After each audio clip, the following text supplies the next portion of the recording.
सास नंबरी बहू 10 नंबरी। पूरे घर में मालती देवी का हुक्म चलता था।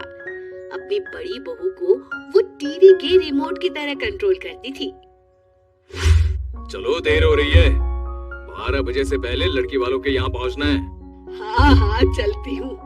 मैं तो भगवान से बस ये दुआ कर रही हूँ कि जिस तरह मेरी बड़ी बहू मेरी मुट्ठी में है, उसी तरह मेरी छोटी बहू भी मेरे इशारे पे नाचे। अरे भगवान, भला इस घर में किसकी हिम्मत है जो तुम्हारे खिलाफ जाने की हिमाकत करे। इस तरह मालती देवी अपने छोटे बेटे की भी शादी कर देती है।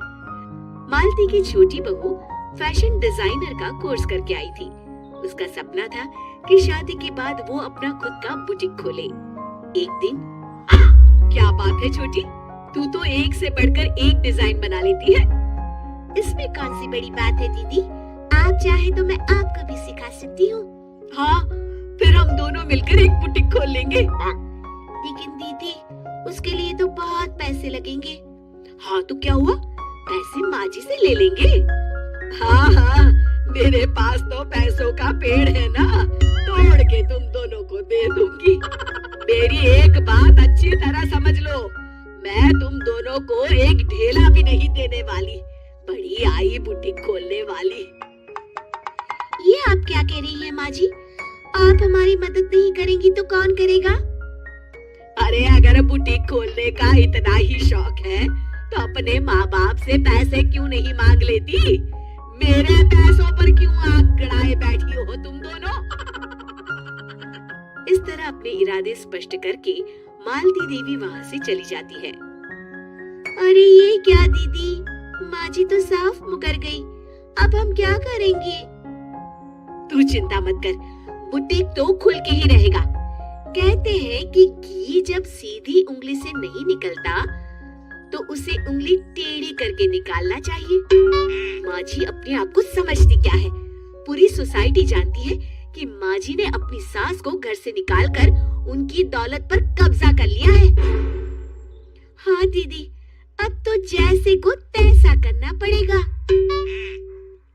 फिर दोनों बहुएं मिलकर एक साजिश रचती है। एक दिन, अरे नालायक, जरा ठीक तरह से पैर दबा, बिल्कुल मजा नहीं आ रहा, खाने पीने में तो कोई कसर नहीं छोड़ती। तभी वहाँ बड़ी बहू हाथ में एक फॉर्म लेकर आती है। माँ जी, आपके लिए एक खुशखबरी है, सरकार सभी बुजुर्गों को हर महीने 10,000 रुपए पेंशन देने वाली है। अरे ये क्या कह रही है तू? क्या सच में मुझे हर महीने घर बैठे 10,000 रुपए मिलेंगे? हाँ माँ जी, दीदी सच कह रही है, कल टीवी न्यूज़ में इस बारे में बता रहे थे। बस आप ये फॉर्म पढ़ के इसे भर दीजिए और अपने दस्तखत कर दीजिए, मैं इन्हें ले जाकर जमा करवा देती हूँ। अरे नालायक, बड़ी कामचोर है तू, इस बुढ़ापे में कहा तुम मुझसे फार्म भरवा रही है, खुद ही भर ले, मैं दस्तखत कर देती हूँ। ठीक है माँ जी। फिर बड़ी बहू बड़ी चालाकी से फॉर्म के पन्नों के बीच प्रॉपर्टी के पेपर छिपा कर रख देती है और उन पर मालती देवी के दस्तखत करवा लेती है। कुछ दिनों के बाद मालती देवी अपने पति के साथ 2 दिनों के लिए अपने एक रिश्तेदार के यहाँ जाती है। दूसरी तरफ दोनों बहुएं पूरे घर पर अपना कब्जा कर लेती हैं। मालती देवी जब अपने रिश्तेदार के यहाँ से लौटती है, तब अपने कमरे में ताला लगा देख आग बबूला हो जाती है। अरे नालायकों, मेरे कमरे में इतना बड़ा ताला किसने लगाया है? माँ जी, ये कमरा तो मैंने अपने बेटे रोहन को दे दिया है और आज से आप बाहर कोने में जो छोटा कमरा बना है ना, वहाँ रहेंगी। अच्छा, मैं उस सड़ेले कमरे में रहूंगी है? तेरी ये कहने की हिम्मत भी कैसे हुई?